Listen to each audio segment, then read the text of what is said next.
நதி ராஜவேலுங்க. நான் கடந்த 15 ஆண்டு காலமாக ஈஸ்வரனோட கொங்கு கட்சியில் மாவட்ட செயலாளராக அவரோடு சேர்ந்து பணியாற்றினேன். கடந்த ஒரு வருடத்துக்கு முன்னால் அவருடைய செயல்பாடு பிடிக்காதனால கட்சியை விட்டு நான் வெளியில் வந்துட்டேன். அதை என்ன மாதிரி ஏகப்பட்ட நிர்வாகிகள் கடந்த ஓராண்டு காலமாக அந்த கட்சியிலிருந்து விலகி எல்லாருமே அதிமுகவில் சேர்ந்துக்கிட்டு வந்துட்டாங்க. இன்றைக்கி இவர் எம்எல்ஏ 5 வருஷம் ஆகுது. இப்போ புதுசாக ஒரு அறிக்கை கொடுத்துட்ருக்கிறாரு, ஒரு விளம்பரம் பண்ணிக்கிட்டு இருக்காரு. 5 வருஷத்தில் திருச்செங்கோடு தலை நிமிர்ந்து இருக்குதுன்னு சொல்லி, அப்படி அவர் தலை நிமிர்ந்து இருக்குன்னு எந்த இடத்துல அதை சொல்கிறதுக்கு அவருக்கு அந்த தகுதியே இல்லை.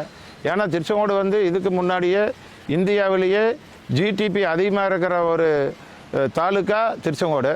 இவர் இந்த மாதிரி ஒரு பொய்யான பிரச்சாரத்தை சொல்லி மக்கள் மத்தியில் ஒரு குழப்பத்தை உண்டு பண்ணுறாரு.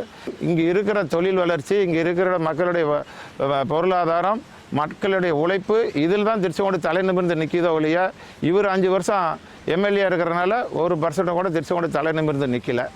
அவருடைய ஒரு எம்எல்ஏ தொகுதி நிதியில் கூட அவருடைய சொந்த கட்சிக்காரங்கிட்ட 10% கமிஷன் வாங்கிட்டு தான் கொடுக்குறாரு. இதில் இருக்கிற அந்த திமுக காரங்கிட்ட இருந்து மாதம் கூட்டணியிலிருந்து மாதம் 5 கோடி அவருக்கு பணம் வருது.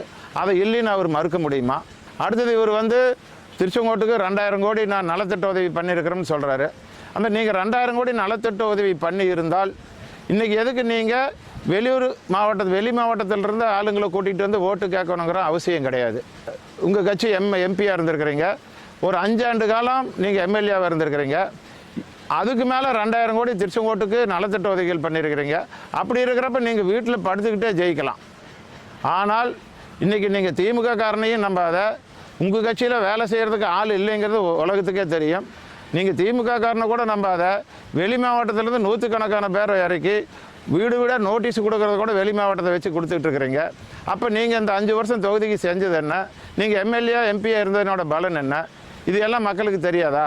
இங்கே என்ன தான் மக்கள்கிட்ட நடித்தாலும் உங்களுடைய நடிப்பு இந்த முறை இந்த தொகுதியில் செல்லாது.